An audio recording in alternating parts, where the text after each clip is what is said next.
is MC Fireside Chats, a weekly show featuring conversations with thought leaders, entrepreneurs, and outdoor hospitality experts who share their insights to help your business succeed. Hosted by Brian Searl, the founder and CEO of Insider Perks, empowered by insights from Modern Campground, the most innovative news source in the industry.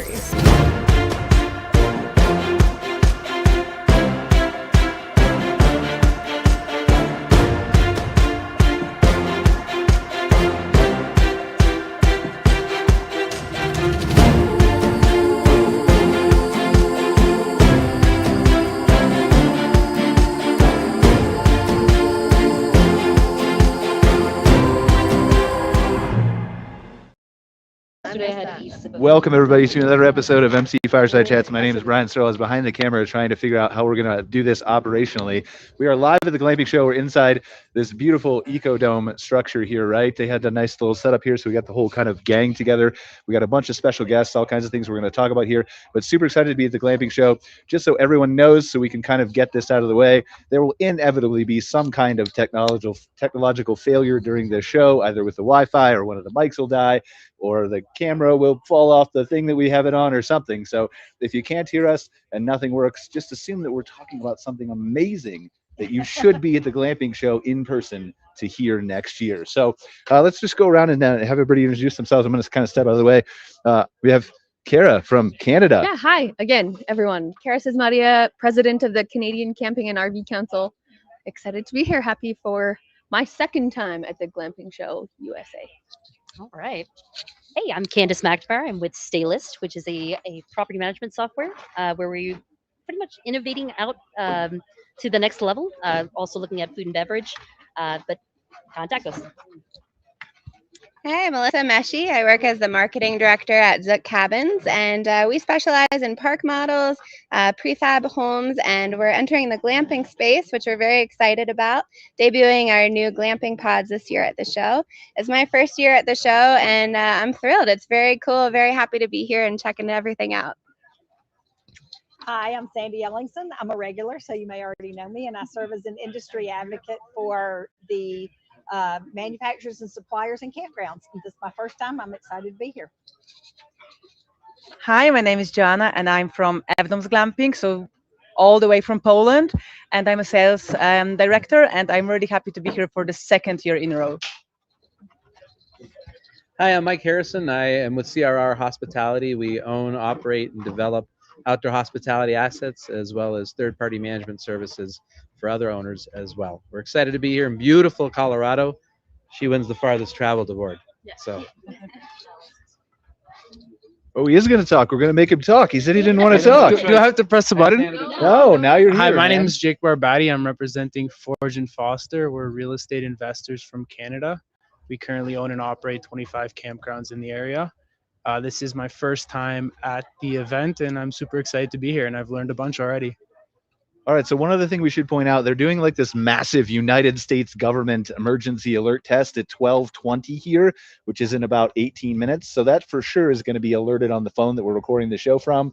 Probably cause everything to crash in mass chaos, but just as long as you guys know that too, there for sure is going to be something that goes wrong. But here's what I want to start at. I would love to start with you, Joanna, from Fdomes, because I think it's important to point out that although we are inside Ecodomes, which is one of the great, amazing vendors here at the show, right? Yes. As you can see, there are literally like dozens of these amazing accommodations, from cabins and yurts and tents and domes and safari tents and Airstreams and all kinds of things all over here, right? And so the experience that people can have glamping is very, very huge, vast, and different. So talk a little bit about what you offer at Fdomes. Well, what we offer are fully equipped geodesic domes that can come either with just the domes, so a shell, the membrane, and the insulation. But if you want a business in a box, you can have a business in a box. Basically, it comes to your property, you just plug it in, and you have a bathroom, a kitchen, a bedroom, a loft, insulated dome with different types of insulation, different frame types that are adjusted to the location of the client. So for us, the personalization is crucial. What we always do with our team, our sales team at Fdomes, when someone approaches us, when we have a client, we always ask questions. And based on that, we kind of try to learn more about the project, learn more about the client, their needs, their location, and based on that, we are trying to find the best solution. So it's not about only selling a dome. It's about advising and creating the space that is useful, that is best for the particular location. And even though they're like, as you have said, they are amazing exhibitors here, and the dome we are at, it's also great. Like, I think that all of the market in the US is so big that everybody can find something for themselves, either a dome or a cabin. We are just trying to make it very personalized, and we quite try to create a relationship with our clients. So it's very rewarding being here for the second year, traveling actually the world to come here, and having clients from all over the states coming here and from Canada just to meet us because they want to see us in person after, like, months of texting, messaging, sending emails. And it really makes this work and this show a unique occasion for meeting with not only potential clients but also our current clients. Well, and I think you've touched on something that's really important here, right? Is that it's not just the accommodation, although it's part of it, but it is the experience you provide both inside the accommodation and outside the accommodation. Exactly. And so we've got Zach here, who's behind you, Lisa, who kind of snuck in.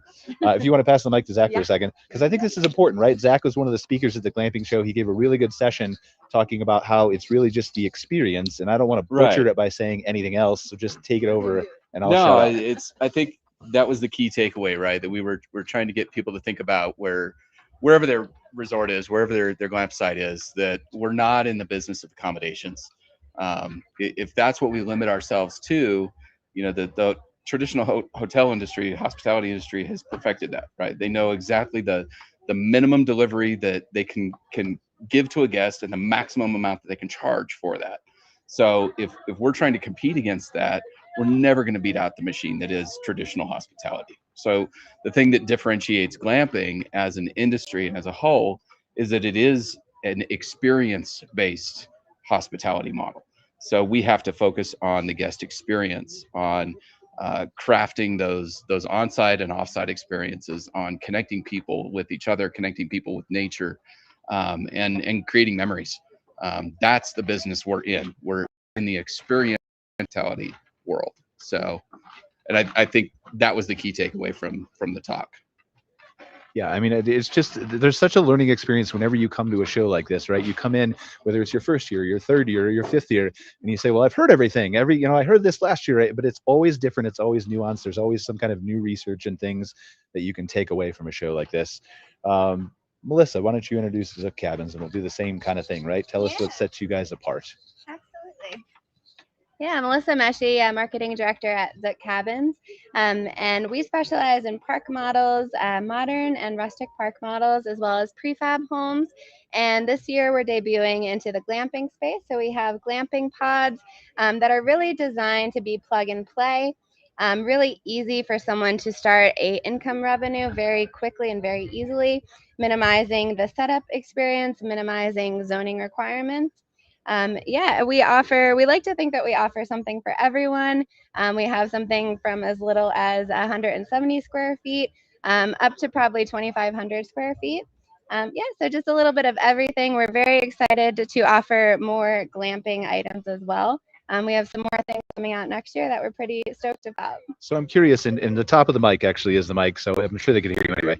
But just from a cabin perspective, right? I assume you've been in business how many years? Yeah, we've been in business since the early 2000s. Okay. So I'm curious what you see as the evolution of glamping from an accommodation standpoint, right? Yeah. Because there's some people who will tell you that glamping is a cabin. And there are some people who will tell you, well, no, glamping has to be a tent, or it has to be this, or it has to be that. Absolutely. So how do you see, you're talking about getting into glamping, how do you see the evolution of the accommodation business go? And certainly we want to hear your thoughts too, Joanna. Yeah, I think Zach hit the nail on the head, where it's really just becoming about the experience. What we're seeing is just an explosion in the unique stay experience. Everyone just wanting something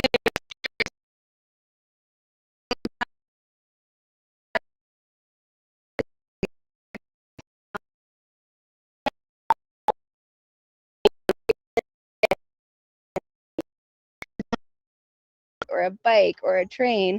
So that's something new that we're seeing a lot of. Awesome. Joanna, do you want to give us your thoughts on? Yeah, it's like I totally agree with all of you about the experience. We even have a client that transported the boxes with our domes because they come kind of packed like IKEA, just larger and easier to set up, to be honest. And what he did, he rented a helicopter to transport the boxes to the island in Canada. So and the way he created all of this, how secluded it is, how remote, how totally, like, everything is solar, and the sewage, there's nothing there. And he was able to create like 95% occupation accommodation, which is spectacular. And this year, when the first year was his first year with the COVID, like after COVID. So yeah, like experience totally. It's not, of course, it's about the accommodation that is high quality, because people will pay more when they have all the assets, that they don't have to resign from the bathroom inside, or like, this fancy stuff inside. But at the end of the day, it's all what you create around, what you give them. If you give them, I don't know, the bikes, the views, the hiking, what you offer apart from the accommodation is the real glamping experience. Like, I think we are just lucky to be a part of it. But when you see it at your client's website, this is the experience. It's not about the cabin, the dome, the trailer. I think so. All right, so I think what I'd like to do is we'll start with maybe Mike, unless Jacob really wants to talk more. Do you want to talk? All right, all right, all right. So we're gonna start with Mike. Like, what I'd love to do first, I want to recruit each of you to be my little helpers. So when you get the mic, just do like a little thing like this and make sure that the blue light is still on it, that nobody accidentally turned it off. It is. Okay, cool, perfect. Yeah. All right, so from your perspective, right, and everybody here, like, we'll go Mike and Sandy and Candice and Cara. You have, like, obviously you've been to the glamping show before. What is your key takeaways that you've learned and experienced, right? Just generally speaking, and then talk about it too from I'm a campground management company provider, right, of services. I have an exhibitor booth here, but how do you see, like, kind of your business type fitting into that? Sure. I think, what I've seen is certainly the continued expansion and evolution of the glamping industry, and all of the different type of players, from private equity to mom and pop to somebody who has a dream and they got 4 units they want to put on an acre. It runs the gamut, So I think, if you compare this to a national RV conference, there's a lot more diversity just in terms of even vendors.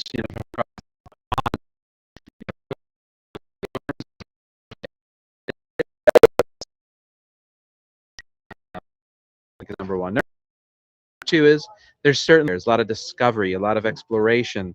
I mean, Zach's probably the busiest person here. Him and Sage Outdoor Advisory. Hey, I'm looking for a site, or hey, I don't know how many sites I can put, or hey, there's a lot of those questions of I'm just starting out, I'm just thinking, I need zoning, I need permitting, I don't know all the regulations. And Diana Kelly from California Outdoor Hospitality Association did a lot of information on the regulations. So those are the things that definitely slow people down. That I think is a lot of discovery that's happening at the conference. And then the second thing I see is just the overall enthusiasm and excitement, from everybody here is really just fulfilling to see the passion for the outdoor hospitality, the fun that everybody wants to have. Pride, not that everybody doesn't take pride in their RV resorts, they absolutely do, but the glamping is so cultivated and so cultured, and Zach mentioned experiential, that there's a lot more intricacies and minutia and details and personalized experiences to happen, emotionalism, with connections. While it sounds esoteric, I think that's part of what makes glamping such a unique experience. And then from a third-party management service standpoint, all I see is opportunities for us to help everybody, and whether it's a call or a phone call or a visit, or it's fun to really see the opportunities for folks to grow their own business. And this really isn't the right opportunity for me to talk about mine, but I want to see everybody succeed in the glamping industry. We're happy to be a part of it. Awesome. Sandy, do you want to go next? Just talk about, so same type of question, right? What are your key takeaways, things like that, but then kind of delve into, you come at this from a more RV industry standpoint. Correct. And your kind of thoughts on that. Yes. Yeah, this is my first time here, and my focus has primarily been with the RV industry and campgrounds and creating the proactive communication that way. But and of course, campgrounds have been embracing glamping and adding 1 or 2 sites or cabins maybe. So they've been involved in some of the glamping. But what's interesting is me experiencing the differences, and there's a lot of differences, right, between the operator who's just doing glamping, but also the similarities between the needs. So, I mean, when we talk about some of the things in the campground industry right now, and how do we change our operations based off of post-COVID? Where are we at? What are we doing with that? It's the same thing with the glamping industry. When we talk about how we only have one technician for every 4,000 rigs on the road, and so we've got a technical issue. Well, guess what? In the glamping industry, we've also got some issues with putting up some of these big, amazing units that we're seeing. I was talking to one vendor, and he said, you know, I can only sell as many as I can support the construction of. And so we really have a lot of similar challenges, and there's ways we can work together to kind of solve all those industries, all those issues. So what's your takeaway just with your vast experience in the RV industry, right? Right. How do these two industries converge in your mind? So, you know, one of the things that I've noticed is it's funny because I don't know that the RV industry has totally embraced the idea of glamping. We used to define glamping as people who camped in an RV. I was called a glamper because I had a 42-foot diesel pusher. So we've got kind of a difference in the terminology, but the whole idea of these tents have been a little bit threatening, honestly, to the industry. But quite honestly, I also still see this as a gateway drug into true, you know, RVing, because you can, most of the time, you're not going to go build yourself one of these in the backyard. And so these are great experiences. I RV all the time. I still love to glamp, but if I were only glamping, just getting outdoors and the experience, then that's going to make me want to do it more. And so it might lead me into purchasing my own RV to be able to do it. So I do think they're very compatible. Awesome. Candice, do you want to go next? So same thing, kind of your key takeaways. I think it's your first time here, right? Oh, There's and our there it is. Emergency alert thing. Emergency Can alert. you dismiss it? Or are we still alive? Or we'll figure it out, right? Okay, We're still cool. live. Sure. So from your perspective, right, your key takeaways, this Yeah. is going to be a 5-minute test. So hopefully you guys can hear this and you're enjoying it as much I will as we talk are very deeply at into the home. mic. Yeah, But your key takeaways, things that you've learned Yeah. the first year here, but then also from a property management perspective, right? absolutely. A lot of these businesses will start up and they don't realize some of the things that they need in addition to accommodations. So how do, generally speaking, reservation systems providers fit into that? Absolutely. So I'm Candice McNamara. I'm the vice president at Staylist, which is a reservation software company traditionally used for camping, but we also have a lot of glamping sites. So I'm a first timer. So this is like the first time I've been to the show. I would say key takeaways, just like from out the gate, is I did not expect a lot of people from my hometown to be here. So I've ran into a lot of people that are stateside on the southern eastern side of the states, where glamping, just to the same sentiment as Sandy was saying, is like, it's kind of like you have there was like a threatening agent there, where now it's really been embraced and it's bringing in a whole new market. So I would say like key takeaways from that angle is just like, this is exciting. So like, if this is a new place, this is a new environment. This show itself has grown 3 times the X. We did not experience or expect this type of experience. From a software perspective, I would say that, just like Mike was saying, this is a sentiment of like, there are so many different types of groups of people that are walking through here that it's kind of exciting and niched. And I think that from a software perspective, that's where we can kind of fit in to really help, where it's like, where's the customization come from? Because not every park is the same from a campground perspective, but I'm learning that also glamping is the exact same way, where it's really unique to that persona. So I think from a UI, UX perspective, meaning like a user experience, really the groups that are going to win, or how you're really going to get your market out there, is just kind of really adapting your technology and your software to meet the customer where they are, the consumer where they are. Meaning like glampers are going to look for that seamless interaction. They're going to want that tokenization where they don't even have to pull out their credit card. They're not going to maybe want to call you. They want to kind of get remote, just like you were saying. So I think from our perspective, it's just about meeting the consumer and also the customer where they are, and then kind of developing around that. So for me, this has been really kind of eye-opening and exciting. I'm also learning that a lot of these groups have rev shares, which I had no idea. So it's just a really cool experience of being able to tap into a market, have a dream, which I have a dream. I have 8 acres of land. So I'm kind of a target market over here, where I'm looking at some of these opportunities and saying, wow, I can kind of live remote, have this beautiful life, and also be able to do the software and exactly like you, Mike, I want to help people. So I think that that's kind of my key takeaways and where I think we could fit. So talk to us briefly about, like, a lot of companies like yours have been involved in the campground and RV park space for years, right? Yes. How do you generally adapt to a new market like glamping? What kind of changes are required for you to fit into that new type of business, or are there any? I think we're going to find the measurements as we go. I think this is a very tailored approach. I don't think this is something that we just kind of cookie cutter come and approach. I think it depends on. I think it's going to depend on the physical location and then also understanding the environment and understanding that demographic. So like what happens in Canada is going to be totally different. What's going to happen in East Tennessee, and I think it's not necessarily something that I can really answer at the moment because it is so new. But I kind of take that as a welcomed challenge because for me, what that means is that we can kind of create something custom, understand the specs of what this industry needs, and then allow them to kind of create around, that kind of software or even just the environment itself, even with marketing. I think, Go ahead. Yeah, Mike. Yeah. Just I think, you asked earlier about the convergence of the RV and the glamping, and while they're both outdoor hospitality, they're very different. We speak to owners, developers, operators all the time, and what it takes to run glamping is highly different than what it takes to run RV. The ADR threshold, the type of expectation, it's much more like a lodging or traditional hotel and hospitality outlet. So where you have to market, where you have to distribute are very different platforms than you would on an RV. So that's part number one, and the operation is completely different. What do you do for laundry service? You're providing linens. Do you have laundry, and housekeeping services on property? Do you outsource them? Do you have amenities that you have to replenish every day? And so, you have to balance what the high ADR is with what the high operational cost is. But clearly, the IRR and the ROI of the glamping options is much, much higher than the RVs. But I think a lot of people, especially the people that we talk to, I like to tell people, I think I talk more people out of business than I do in. Is we have a discussion about, have you thought about this? Have you thought about that? The additional utility costs, the additional linen costs, the additional labor costs, because you have to, they forget that they have to budget a housekeeper to clean the unit, the next morning, or they forget they have to budget linen costs to replenish the linen, or somewhere to do their laundry.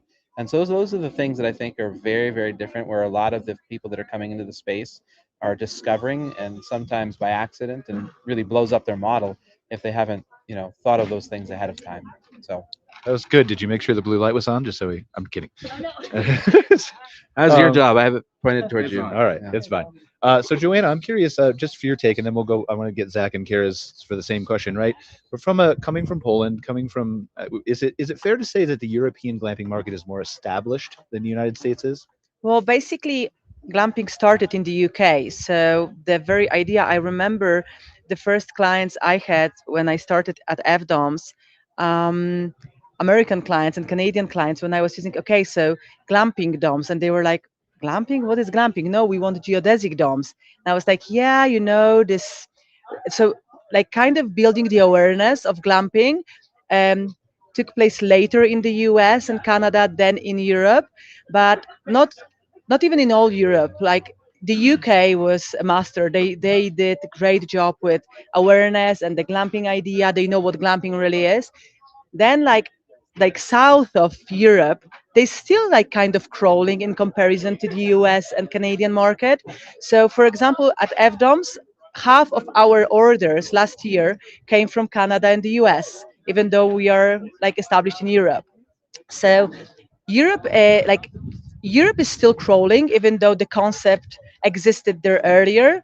And the US and Canada, what happened is like when the concept emerged of glamping and the very word glamping started to kind of take in, it developed very quickly. Even looking at this show, I remember last year it was half of the size. It was half of the size when it comes to the exhibitors. It was half of the size when it comes to the people coming over. Like yesterday, I remember I came in here at 7.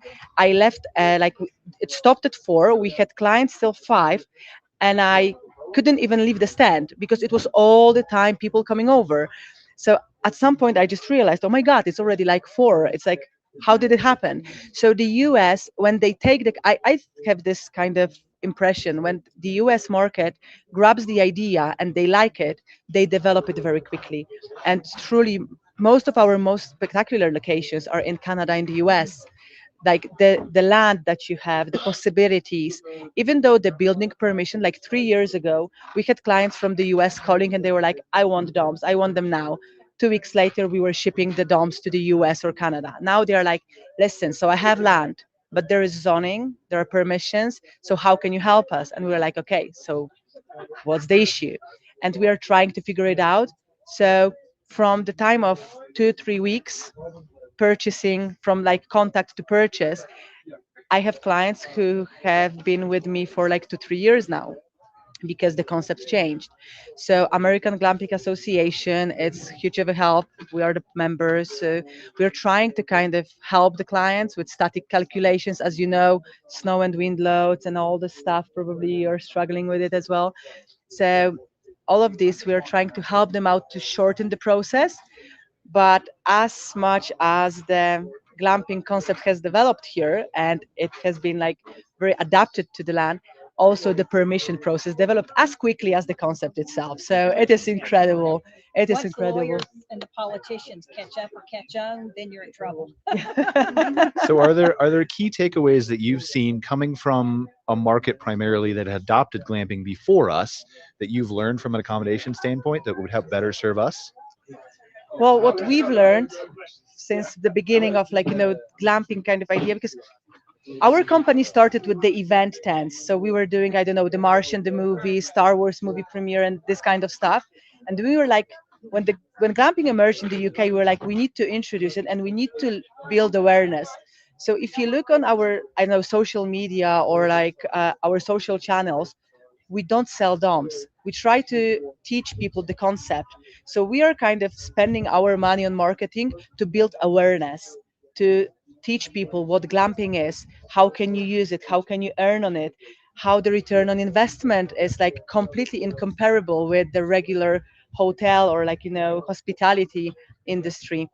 And I can see that the American clients and the Canadian clients are much more aware now when they contact us than they were like 3 4 years ago. And this is amazing. Like people come and they know what they want. They need the guidance sometimes, of course, but we have like clients, from the clients who put one unit as an Airbnb up to the clients who are purchasing like 20 domes because they are building the resort from the beginning. So the diversity that you guys have here, it's just amazing. And we can see that this market is the market to be invested in as the supplier, as the someone with the software. I had a meeting with my client yesterday and he was like, now we are searching for the software. We want to have a booking system on our website. So they are more and more aware of how much money they can earn versus how much money they can lose if they go with the booking systems. So I must say that I'm quite impressed with the shift in American market when it comes to glamping and all that's around it. Awesome. Thank you. I really appreciate it. Let's go to Cara. Cara, president of the Canadian Camping and RV Council, used to be a co-host of the show. Welcome back. Thanks for gracing us with your presence again. My pleasure. But super excited to talk to you, right? She mentioned things like wind load and snow load, and I Yeah. know you've had those conversations with accommodation providers, but first your key takeaways and then kind of how you feel like an association fits in to this whole, like we've been an association for campgrounds and RV parks for a long time. Right. How do we adapt? Yeah, well, I'll echo the things, Mike, well, everybody else has said about takeaways. Last year was my first time attending the show, and I absolutely left with a very kind of excited frame of mind specific to the glamping portion of the market because of the state of mind of everyone I met here at the show. And I already feel that again this year. It's super exciting and obviously, a great way for my members, RV park and campground owners, to begin to diversify, and they're absolutely doing that. Up in Canada, we have a significant appetite for it there. There's lots of Canadian attendees and suppliers here too, which is great to see. I'll agree for sure. The biggest kind of thing, a repetitive concept I'm hearing over and over is concern around the regulatory limitations and that kind of significantly impacting obviously business choices and whether that's the type of unit you purchase or where you place it or how long your operating season is. All those things are significantly impacted by that. And I agree, we weren't seeing that stuff even a year or two ago in Canada. So the folks are paying attention now, which is there's obviously positives to that in some ways. There's safety and compliance requirements that it makes perfect sense to see those regulations happen. And it does often result in a little bit of standardization, which also tends to impact guest experience sometimes in a positive way. So there's lots of kind of minutia and take away from it. On the association side, I would say attending this type of event, especially compared to an RV show, it's very interesting. Obviously, the scope and size is bigger, but yeah, there's a real diverse base of attendees coming from all walks of life and all over the planet. I met some folks from New Zealand yesterday and St. Lucia and all over the place. So that's exciting to be able to just chat and compare markets and see what other folks are doing, and be able to take stuff home and grow with it too, which is great. I also think obviously establishing relationships with all these incredible folks is one of the biggest and best outcomes for the association and for my members. I can go home now and say, have you heard about these incredible suppliers? I got to tour through here's their contact information, or connect you with great software providers and other suppliers. So from the association side, it's certainly all about providing support. I will echo too what Sandy says about the RV industry and the obvious gateway drug. I like that scenario that's happening there. Yeah. We do have this very interconnected, intertwined market and segment of demographic that has an appetite for both.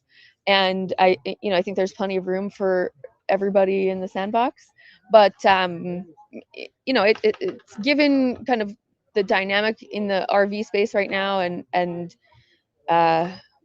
all of that, for sure there's a bit of a threatening I think a lot of operators are feeling like I have to embrace this this time and this necessity to diversify a little bit so that I can broaden my ability to be successful. And it absolutely expands your access to market and ability to generate revenue and all of those things.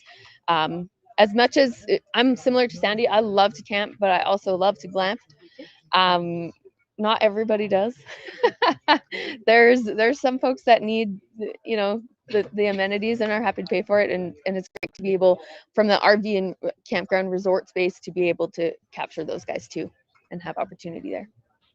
So how do you, yeah, that's a great answer, but how do you then, as an association, if a campground comes to you and says, look, I'm exploring glamping, or I have extra land I can purchase and I want to do this, right. And so I've looked at Zook cabins, right? And cabins are obviously a great fit, but maybe I already have 5 of those and I want to expand it to a different type of accommodation.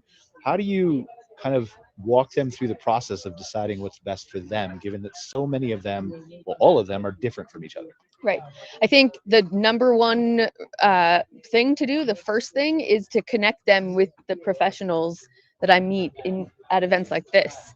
I was a campground operator for a long time, but I've been out of the game for a while. I can comment on some things, but I wouldn't call myself a professional in that arena anymore. But I do know that Mike is a champion and is doing incredible work with CRR and managing some stunning properties. And I know Zach could give me all kinds of data and stats and information on regulation and design and all of that stuff. So I think harnessing the professionals around me and connecting them with members is probably the top way. And then I would say, I'm having these conversations regularly throughout this event, but also in my day-to-day life with operators, is paying attention to the regulations in your area and really being intimately aware of what permitting looks like and zoning requirements and all of those things to help guide your business decisions. Because if you make them without that information, you may be making costly missteps. So those things from the association perspective, I think, are valuable. And then obviously the advocacy side of that, I'm able to take the things I learn about this industry at an event like this and utilize it when I'm supporting members in times where they may be having challenges, whether that's in their counties or municipalities, and really make sure things like understanding that each of these structures is not, they have a VIN. Mike and I were talking about this yesterday. They have a VIN number. These are not buildings. There are right. And maybe that's part of your decision making strategy as an operator, to choose a unit in that way, because now your property tax is going to be impacted in different ways, and all those things are valuable and nuanced, and maybe aren't part of the initial conversations you're having when you're excited about your 8 acres and ready to go. You just want to get the guests in the door, but there's lots of steps to get there. Sorry, Mike. Yeah, I can help with that Please. too. We get calls on that all the time, and I think the answer is, and I'm sure Zach, same thing, is it depends, right? There is not one answer. I think it really depends on how much land you have. It depends on what your vision is. It depends what your capital resources are. It depends on where you're located. It depends on what experience you're trying to provide. But I think, you always start with, if you look at the highest ADR driving glamping options, right? The park model cabins are always going to be rated the highest ADR driving, right? And then it goes down from there depending on the type of glamping option. So depending on, but they're also going to be the most expensive, right? They'll also be the most highly regulated. They'll also be the hardest to install. So it depends on how much capital you have. It depends on what kind of location you have, what kind of experience you're trying to provide. So as Cara mentioned, park models are starting more and more go into these cities that they don't understand that they are classified as RVs and not homes. So there's a lot of tricky regulations around that right now, where some of the covered wagons, those are simple, right? You can plug them into your pedestal. They come in on wheels. They're clearly not structures.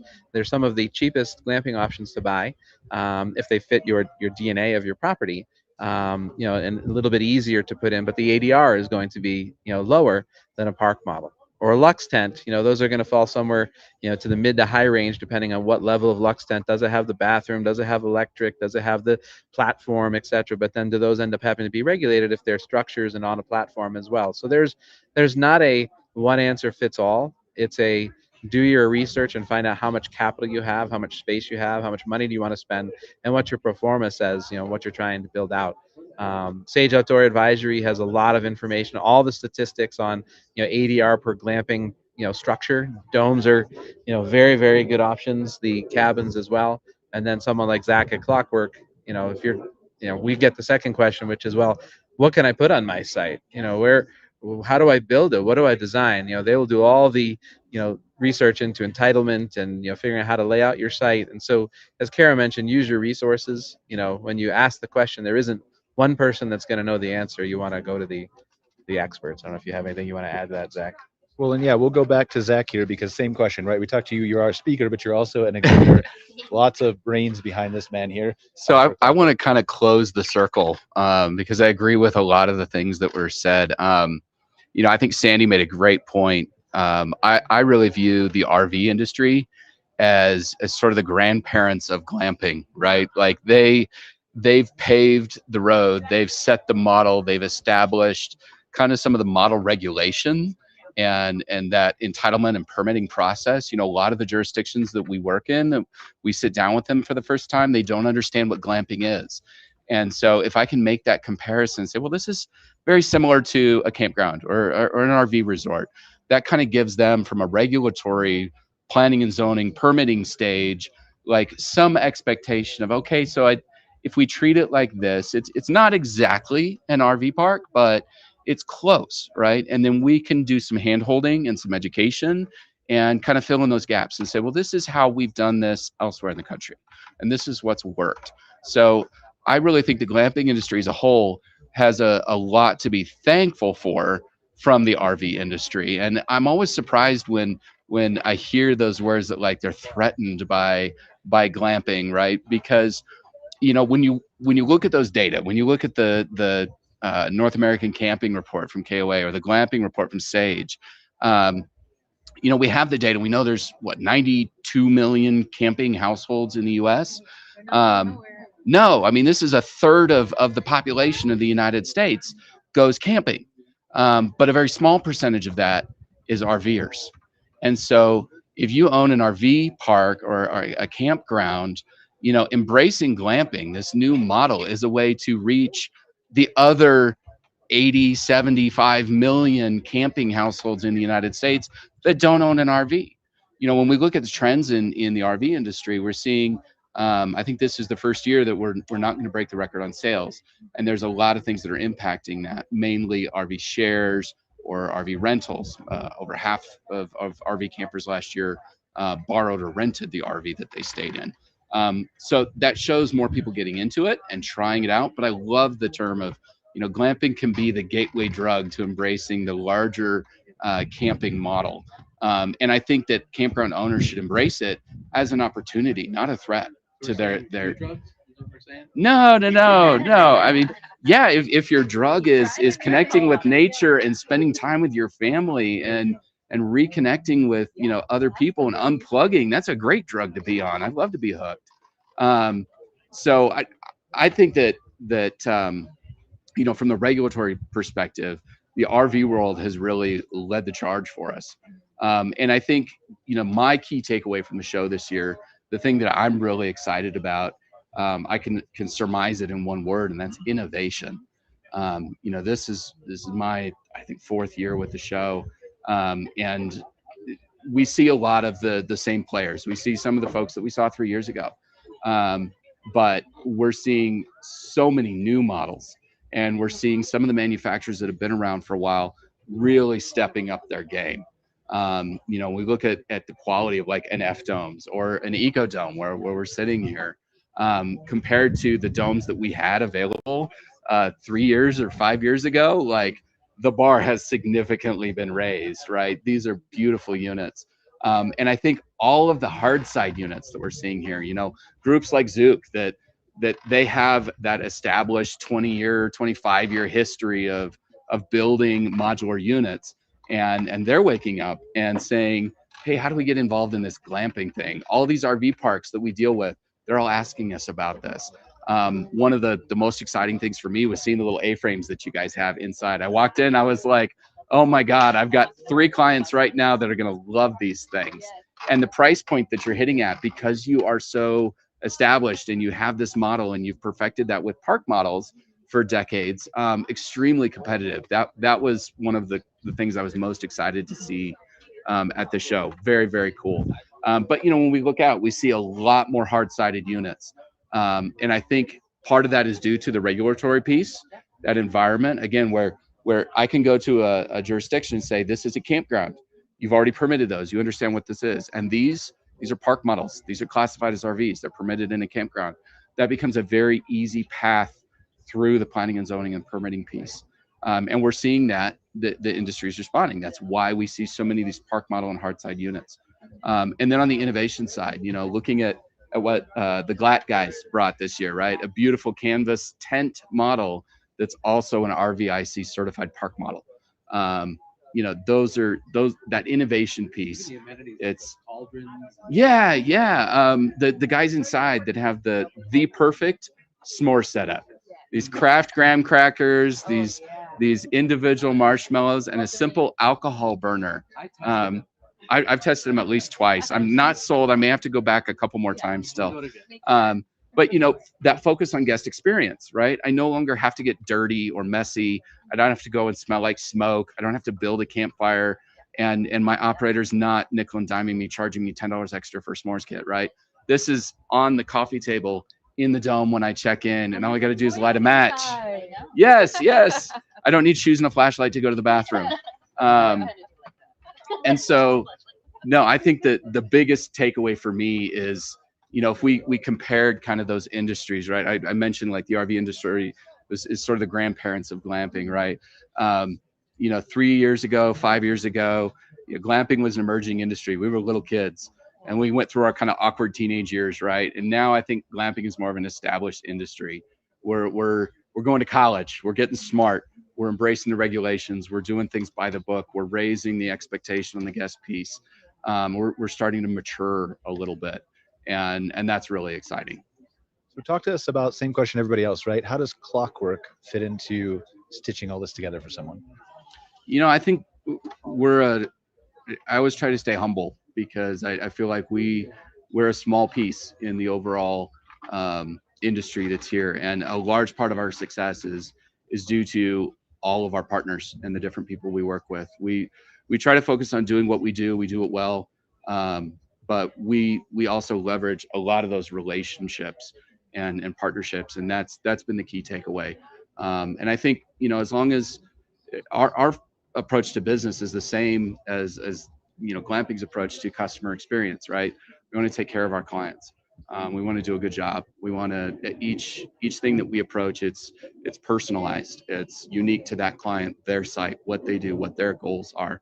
And the other thing I think I was really excited about, I think I've met 5 different architects here, and that's good because it shows even my industry is starting to wake up and see the opportunity with this, and getting more people out, more players in the space is a great thing.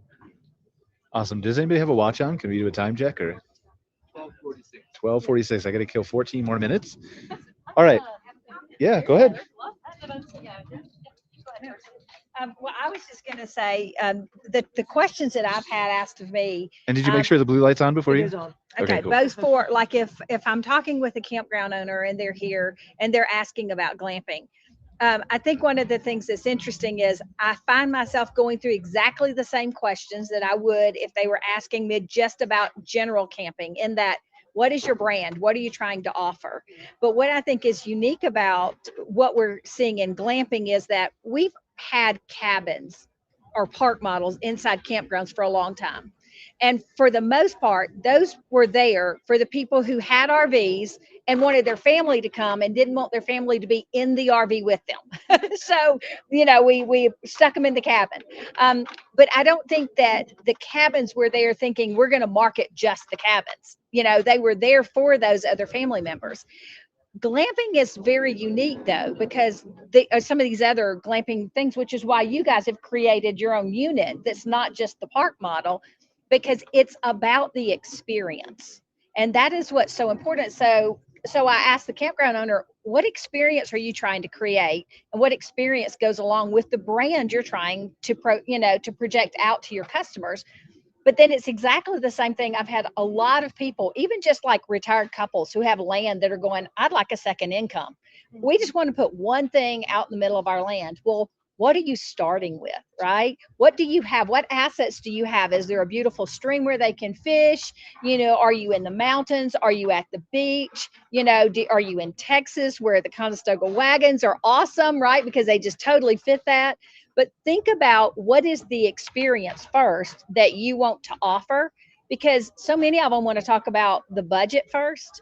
But you could spend a lot of money and never make it, even though this dome is beautiful, if you're not providing the right experience with the dome, right? And it could be the same way. You could buy the cheapest tent out there and then still not be successful because it doesn't fit the experience. So everything focuses around the experience you want to create. Yeah, I love that. And I think what you're saying too, if you do it right, you can take, the cheapest tent. And if you do the experience right, you can have a home run. And I think it's really cool to see people's wheels start spinning when they see something that's more affordable, and you don't need $1 million upstart on this project. And you don't have to have 2 years of zoning delays and building development. So it's really cool here to see people walking around and saying like, oh, I could do that. And to see something that's repeatable that they can copy and paste, because once it's been figured out, most of the hard work is done. So that was really cool to see this year. Yeah, actually, something had my mind really spinning when I was sitting here, because I was thinking like the adaptation of kind of like talking about like the gateway drug into. One of the things that I've noticed, at least with our parks at Staylist, they are bringing on glamping sites. And I think what's going to win is very similar to what's happening in the industry in general, is data. They're going to use what's coming from their reservation software systems, from their marketing agencies. When we start to capture that market share using kind of like the grandfather passed off, I think it shouldn't be more threatening more than it should be more innovation exciting, because it's kind of like the younger generation stepping in. But I think we're going to see an adaptation of this, where people are going to say, wow, I can do a rev share, or I can kind of change the way that this environment goes. And as these campgrounds are being passed off generation, which we know is kind of like historically the case, I think we're going to see a lot more of glamping. And I think it's going to attract both parties. And I think we're going to see both of those worlds kind of mirrored together. But I think how they're going to be making those decisions is going to be based off of almost exclusively everybody that's come to our booth here has said, I need something that's going to bring me return on investment. Now, I'm a return on investment expert. That's what I do. That's what I've always done. So when it comes down to it, I think it's going to, the next iteration of what we're going to see next year is probably going to be data analytics, understanding what the return on investment was from this specific dome to that dome, to the casitas, to the wagons. And I think that that's where we're going to start to see a threshold and a total transition of this industry. And then we'll just see it go, because it's already exploding. I think it's just going to be driven a little bit more by data, by consumer behavior. And I think these two worlds are going to really kind of come together and collide, and you're going to have like the old and new generation. So I just kind of like, I was just kind of listening to pieces and hearing you saying, hey, education really worked. Everyone's more educated. And I think that information, especially when it comes down to financing, because people like me, I want to do a rev share. Like, I have the land already. I want to do this. I enjoy that. It's exciting. It's almost like playing stock market. And I think that gamified action that's occurring in the glamping industry will be transitional to the RV industry. I think that the RV industry has just been a little bit more conservative in the sense of waiting and seeing the kind of what data sets are coming. And I think that that's our next wave into next year. So, And we're also Yeah. seeing that I guess I could stand. that transition, or that reposition, is a really great word for it. You know, when I look at kind of all the different resorts that have opened, the different brands that have launched in the last year, you know, one of the ones that I've been the most impressed with, if you guys haven't heard of them, check it out. It's called Romestead. They recently opened in Smoky Mountains in Tennessee, and they bought an existing campground that was sort of a, you know, failing, shuttered, old, hadn't had a lot of investment in it. And these guys just turned it into something absolutely incredible. They built a brand. They focused on the guest experience. They've got a mix of still some RV campground sites, but beautiful bespoke cabins that are well designed, tailored to that guest experience, and they're just absolutely nailing it. And so I think that's another sort of that bridge of the gap, right? Glamping is providing an opportunity to reposition some of these older kind of failing or closing RV parks, where other, you know, traditional RVers look at that and say, we're not interested in that. It failed for a reason, right? It's either mismanaged, or it's not a great location, or it's not a good site, or, you know, for whatever reason, that was no longer a viable use on that property. But applying the filter of glamping and repositioning that is sort of giving a lot of these campgrounds sort of that new life, and that reposition is a great word for it. I agree. Okay, so I want to, sorry. Okay, whoever wants to talk for a second first, and then what I want to do is, we might go a little bit over, that's okay. Jacob, you're in the circle, so spend at least 5 minutes and tell us, right, briefly about why you're here at the glamping show, what kind of some of the takeaways you've been. And then Chris Jube walked in behind me, and even though he did not show up for drinks last night and I invited him, I'm still going to give him 5 minutes. And then, yeah, have a chair. And then I guess we'll go around and just like, everybody can prep for this, right? To end the show, we'll just say, like, what's one thing you want everybody to know who's at home, who didn't attend this show, that they need to know about the glamping industry that you've heard and learned here? Awesome. I think this has been amazing sitting here. I've learned so much in the past 45 minutes here. It's almost been the whole show packed into 1 hour, so that's awesome. I think I was most excited to see the breadth and depth of these products. I'm not familiar with the glamping industry. This was all new to me. To see what was on the market here, and then the alignment with understanding what your needs were. So Candice mentioned ROI. I'm an investment fund, or we're an investment fund, so we look at things from an ROI perspective. And everywhere you walked, you'd mention, you know, what your situation was, and they'd be like, look, we've got this broken down for you already. Here's what you're going to invest up front, and here's going to be your payback period and your return. So I found that quite unique. And then overall, I think the people I've met here seem incredibly excited about the industry as a whole, and also aligned in the sense that these are also businesses, and it's not just like customer experience, but we're also building businesses around these. So back to that original piece is people really understand what your needs are behind that. And I had a great conversation with Staylist. I know they're a free service, and that really, tuned our brains and thinking, wow, we don't have to pay on a per site basis now. We can really scale this model a little bit faster. And then I also met people like Branch Out Ventures who are doing these revenue sharing models. And I thought those were incredible because if you don't have the capital up front to put down for these sites, they'll help you out with that and put down the sites for you. And now you have a management consultant partner with them as well. So these innovative solutions to help people get into business, the alignment with the overall industry, and then I'd say just the general enthusiasm for the spaces and the booming industry. I know in Canada we might lag a bit the US, and I love to see the US markets always kind of pushing ahead, and people in the US are super ambitious, and I think Canada hopes to rival that one day. You're good at hockey. Yeah, we're good at hockey. We've got some beautiful landscapes too. Beautiful Great landscapes. spots to do websites. Yeah, I agree. I'll pass it over though. Yeah, let's give it to Chris real quick. Thank you. Hey, thanks, Brian, for pulling this guy. The reason I am late to this is that my lawyer showed up. And, okay, not politician. Well, he used to be a board of county commissioner and stuff, but I see that I own Monument Glamping in Monument, Colorado, and dealing with planning and zoning and art. It seems like the government is catching up to the glamping industry. In fact, Thursday with the building department. The building department is trying to say that each of my tents and domes and container homes and everything need to meet a commercial standard in development. And we are going to make the argument, and my lawyer thinks we can win, make the argument, say, no, we are residential. And the standard for residential is way down here, commercial is way up here. There's no need for a commercial dwelling. All that to say, I don't want to get into too many details, but all that to say, it seems like the world is catching up to the glamping world. And we're way ahead. And I honestly believe it's going to be one of the most exciting spaces in real estate. I already think it is the most exciting space in real estate. Everyone wants to be doing a glamping site. And so that's who I am. And I apologize for being late because you seem like a great group of people. What about for not showing up for drinks? Do you apologize for that? Or? No excuse for that. None. No excuse. No. So tell us a little bit about Glamping Guy and your presence in the industry and your together a site called Glamping Guy. You can check it out at glampingguy.com. And I really am journaling the experiences I'm dealing with zoning. I'm learning something new every day. And I learn it and I find out that a lot of people are learning these things together.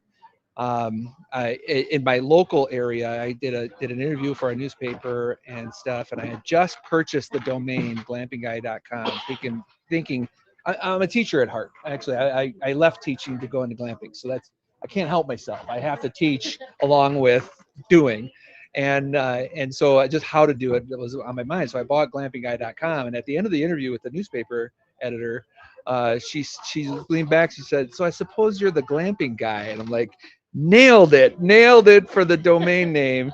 And so what it is YouTube videos and whatnot, and some blog posts and things like that. Just telling my story and how I'm setting up. My story is 2 properties, 12 units. We have a safari tents, container homes, 1 tiny home, and everything along with that. So that's what we do. So let me pass this on to the next holder. Okay, so go ahead, Cara, and then I want to you're not going to do your final thought yet, right? I want to give you more time to think about that if that's what you're going to talk about. Yeah, what's happening? Are we? Yeah, I'd be remiss if I didn't talk to Sinan over here. Did I pronounce your name right, Sinan? So Sinan is actually our host for this location, and I want him to tell you a little bit about Ecodomes and his business before we go. Okay, so it's great to know you guys.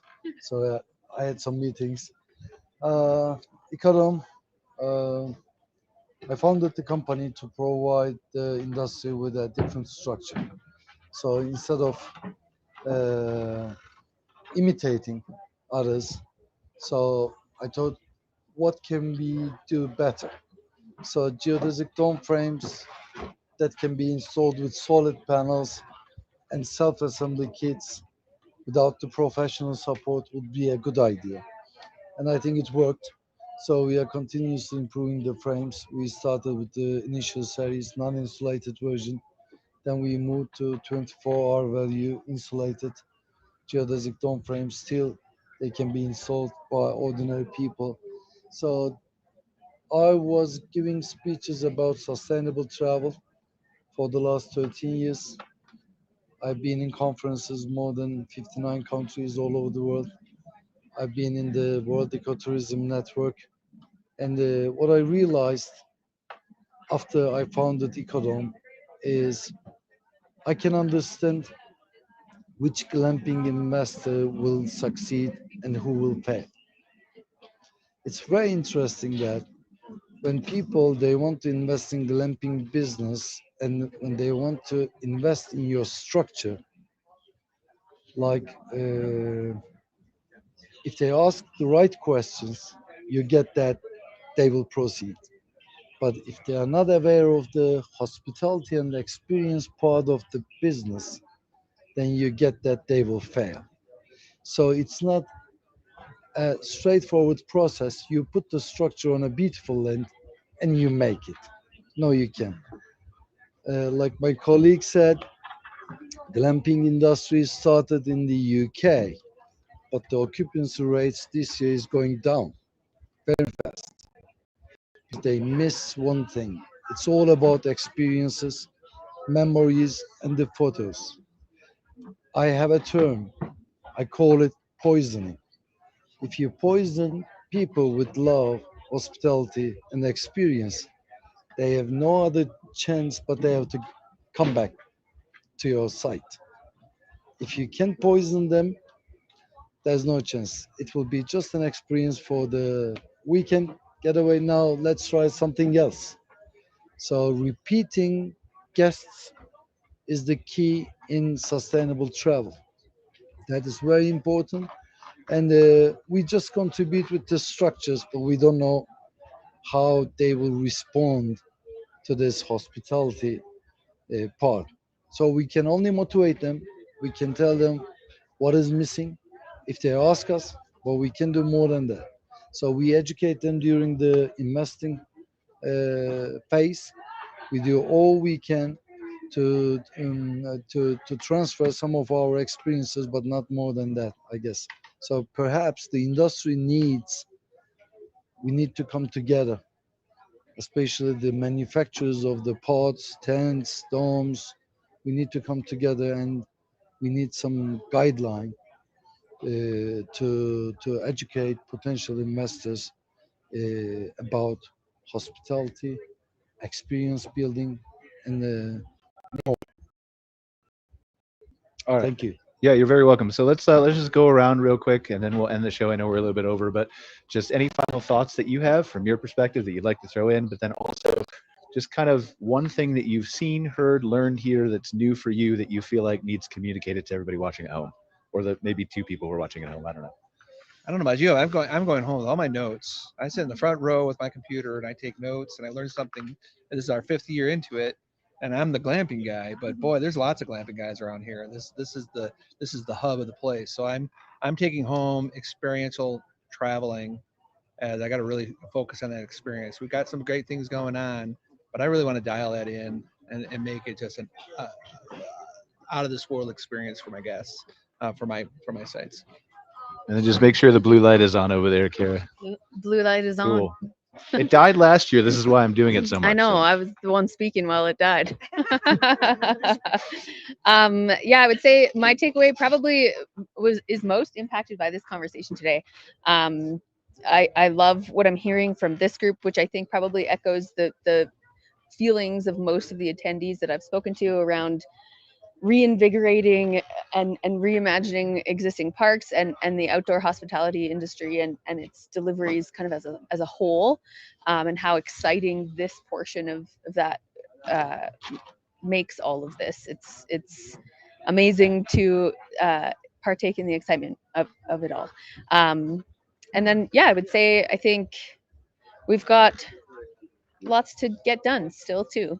It's amazing to know and see how quickly that innovation stuff is happening. We're seeing printed structures and all this exciting, cool stuff.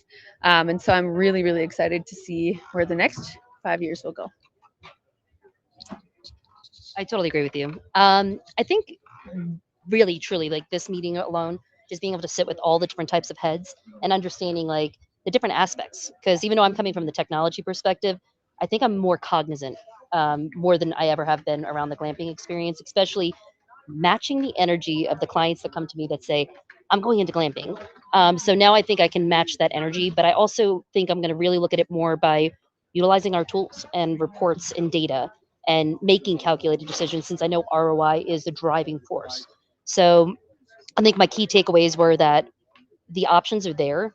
And though they may see this as a disruptive kind of factor into the RV industry, I think it's more of an adaptation, a repurposing, and I think I'm going to kind of introduce my parks now going forward to really embrace this more, because I do see it going future forward. So that's my take on it. Yeah, I mean, I'd have to echo the same. The energy here at the show is just contagious. So I've been bitten, and I've had a lot of sleep. You're inspired. It's time here at the glamping show, so I can't wait. I heard it doubled from last year. I cannot wait to see what next year looks like.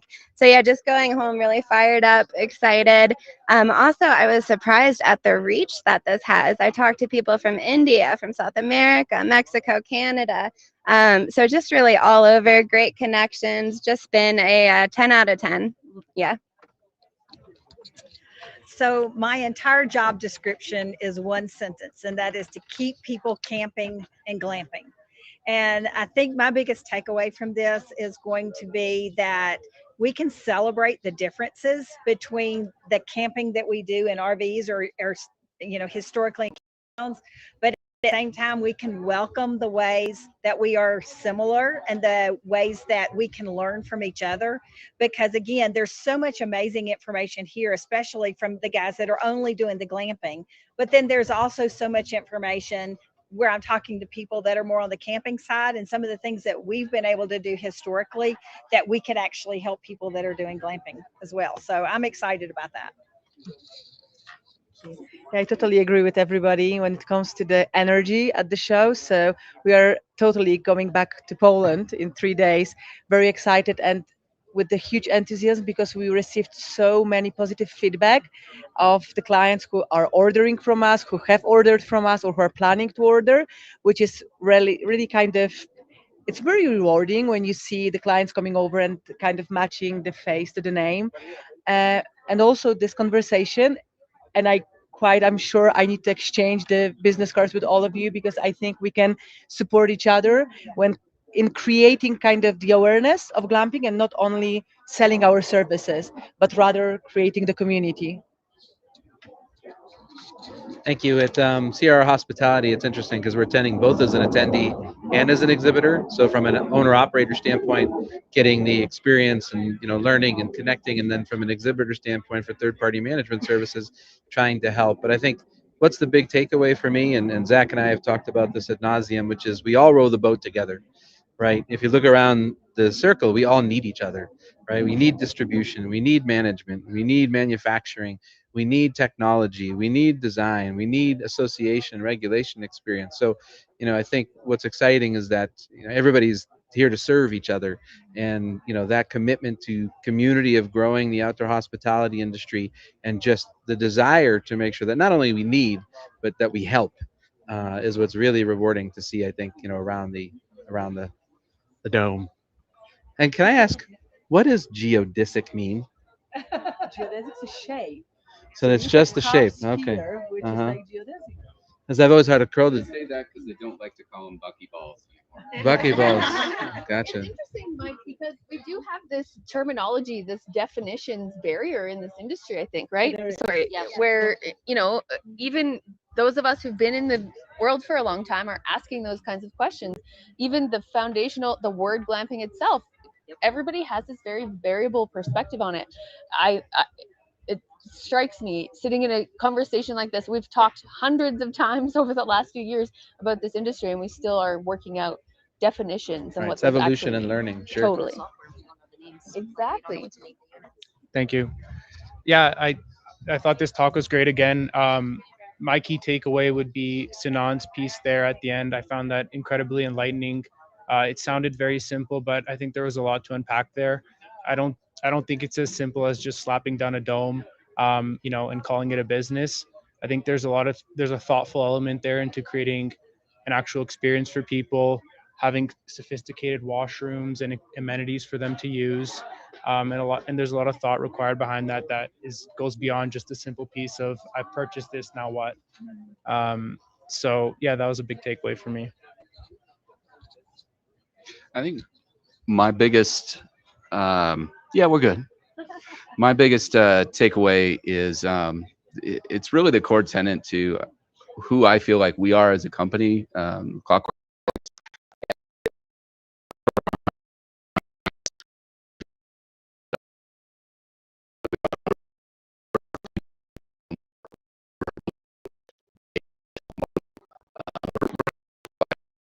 that we're providing a service, and so my key takeaway is it's just been reinforced time and time again.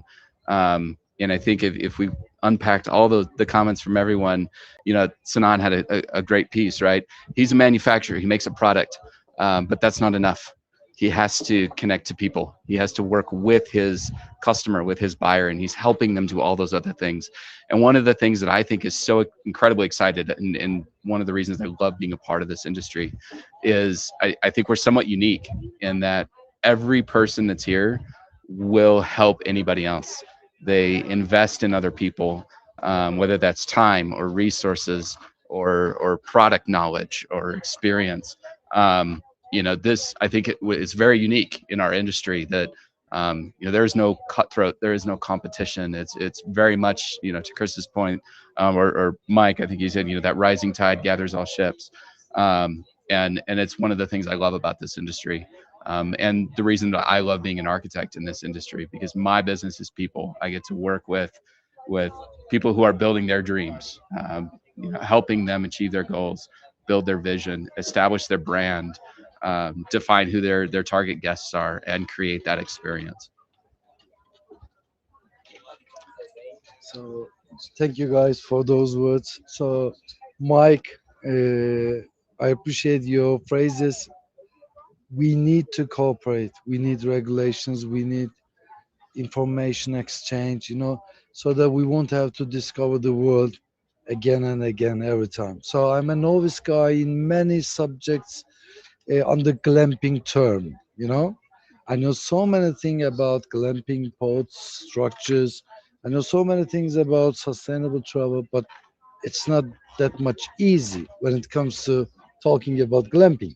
So I need to benefit from the experiences of other members of the industry. That's why we need to find a way to exchange information, support each other, so we can grow the whole industry and benefit from that. Not only us, but also potential glamping investors and also their service providers and more than that. So we need to develop the industry by cooperating under association. But of course, we should support the association as well. We need to find new ways to grow the cooperation. That's what I believe. Thank you. Awesome. Well, we're a little bit over today, but we want to wrap up the show now. I just want to thank all of our special guests, Sinan, obviously providing this beautiful backdrop here for Eco You're Dome for always the welcome. show. Thank you. We want to thank Zach, who had to leave just a second ago because he's super popular. Jacob, who I just literally met, 5 minutes before the show started. Really great contributions. Mike, Joanna, Sandy, Melissa, Candice, Cara, and Chris. Really appreciate all you guys appearing here. And then I want to mention a couple other things too. Like I really want to thank David Korse, part owner of the Glamping Show America, for putting all of this together, for making all of this possible. Ruben Martinez from the American Glamping Association for all the support that he's given to the show and the industry and everything there, right? And then a couple other people we want to mention too, like Sarah Riley, who if you don't know, is a brilliant mind in this industry, does a glamping podcast now in addition to ours that you definitely need to listen to. Nick Perslow does another great, like really kind of different, in-depth, deep dive podcast that I haven't had a chance to listen to yet, but I've heard really, really great things about, right? So there are tons of industry resources, tons of things you can do to learn. You know, obviously come to the show if you can, talk to these beautiful people if you can, but go online, join the American Glamping Association, research David Korse, make plans to come here next year. And that's it. That's all I got to say. But thank you so much for watching another episode of MC Fireside Chats. While I kind of go behind the camera here to Lisa, who we need to thank too, who ran camera here for me during the show. It was beautiful. But while I go behind the camera and stop it because she doesn't know how. Well, yeah, but we have to play the intro, so don't hit that yet. Okay. So while I do that, we're just going to pretend everybody's going to wave bye to you, and we'll see you guys next week on another episode of MC Fireside Chats. Just pan it to the crowd, but I got to touch the screen, so you got to come down a little bit, Lisa, and we'll just go here, and maybe this will be the outro. For joining us for this episode of MC Fireside Chats with your host, Brian Searl. Have a suggestion for a show idea?